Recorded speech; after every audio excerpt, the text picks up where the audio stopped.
Istanbuldagi birinchi azon aytilgan masjidni bilasizmi? Bu Arab jamiyasi. Beyo'g'li tumanining Galata hududida joylashgan Arab jamiyasi Istanbulning eng ko'hna va nodir masjididir. Masjid 717-yilda Istanbulni zabt etish uchun kelgan Meslima ibn Abdulmalik qo'mondonligidagi Islom arab qo'shini tomonidan qurilgani aytiladi.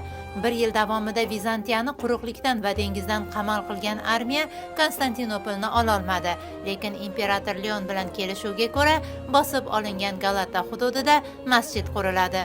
Istanbulda ilk azon ovozi shu masjidda yangradi. İlk juma namozi o'qildi.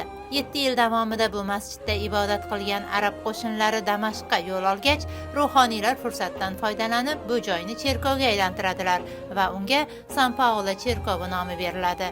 Hozirda minora sifatida foydalanayotgan qo'ng'iroq minorasi ham o'sha davrda qo'shilgan.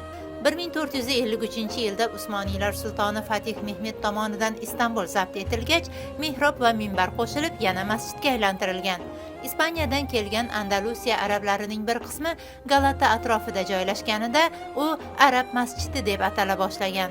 Arab jamiyasi Istanbuldagi eng nodir inshootlardan biri. Uning g'ayrioddiy kvadrat shaklidagi minorasi uchli konus bilan klassik Usmoniylar uslubidagi odatiy minoralardan farq qiladi. Masjid yillar davomidagi restavratsiyalar bilan o'ziga xosligini saqlab turibdi. Masjid hovlisidagi qabr Meslima ibn Abdumalikka tegishliligi aytiladi. Shahar markazidagi ruhingizga beqiyos sokinlik beruvchi bu masjidga qanday borish mumkin? Manzilni video lavha izohida yozib qoldirdik.